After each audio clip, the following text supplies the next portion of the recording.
అందరికీ నమస్కారం. విపరీతమైనటువంటి ఆకర్షణ శక్తి మీరు కోరుకుంటున్నట్లయితే, అమితమైనటువంటి ధన ఆకర్షణ మీకు కావాలి అనుకుంటున్నట్లయితే ఈ వీడియో చూడండి. ఇందులో మీకు ఒక సులభ సిద్ధమైనటువంటి పరిష్కారము, సహజ సిద్ధంగా చేసుకోదగినటువంటి పరిహారం గురించి చెప్పడం జరిగింది. ఎవరైనా కూడా ఈ పరిహారాన్ని పాటించవచ్చు. మనకు ఉత్తరేణి మొక్కలు ఎక్కడైనా కనపడుతూ ఉంటాయి. ఇది ఆరోగ్యానికి ఎంతో మేలు చేస్తుంది. ఈ విషయం అందరికీ తెలిసిందే. ఉత్తరేణిలో 2 రకాలు ఉంటాయి. ఒకటి తెల్ల కాడ కలిగి ఉన్నటువంటి ఉత్తరేణి. ఇది తెల్ల కాడ కలిగినటువంటి ఉత్తరేణి. అదేవిధంగా ఇంకో రకం గులాబీ రంగు కాడ కలిగినటువంటి ఉత్తరేణి. ఇది అతీత శక్తులు కలిగి ఉన్నటువంటి ఉత్తరేణి అని చెప్పవచ్చు.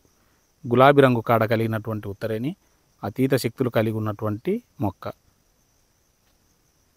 ఒక శుభయోగం ఉన్నటువంటి రోజుల్లో, అంటే రవి పుష్య గురు పుష్య యోగం ఉన్నటువంటి రోజుల్లో లేదా అమావాస్య ఉన్నటువంటి తిథుల్లో ఈ మొక్కను వేర్లతో సహా తెచ్చుకోండి.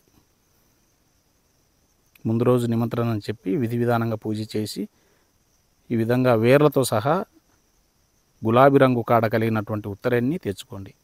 తెచ్చుకొని ఈ వేరును మీరు వేరు చేసి సానరాయి మీద కొంచెం గులాబ్ జల్, అంటే పన్నీరు అంటారు కదా, ఈ పన్నీరుతో అరగదీసి నుదుటన బొట్టులాగా పెట్టుకోండి. అంత మీ పట్ల ఉన్నటువంటి వ్యతిరేకత అంతా కూడా దూరం అయిపోతుంది. అందరూ అనుకూలంగా ప్రవర్తిస్తారు. మీకు ఎవరు కూడా మీ మాటకు ఎదురు చెప్పరు. ఏం చెప్పినా కూడా మీ మాటల్లో వాళ్ళు ఎదురు చెప్పకుండా మీ మాటకు విలువ ఇస్తారు, మీకు గౌరవం ఇస్తారు.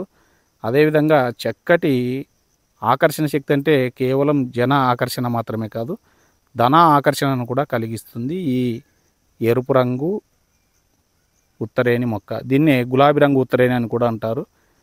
ఒకవేళ మీకు అప్పటికప్పుడు సానరాయి మీద అరగదీసి పెట్టుకోవడం వీలు కాకపోతే ఈ వేర్లు నీడలో ఎండించి చిన్న చిన్న ముక్కలు చేసి నీడలో ఎండించి ఆరిన తర్వాత ఇది మీరు రోజు పెట్టుకునేటువంటి కుంకుమలో కానీ గంధంలో కానీ కలిపి పెట్టుకోండి.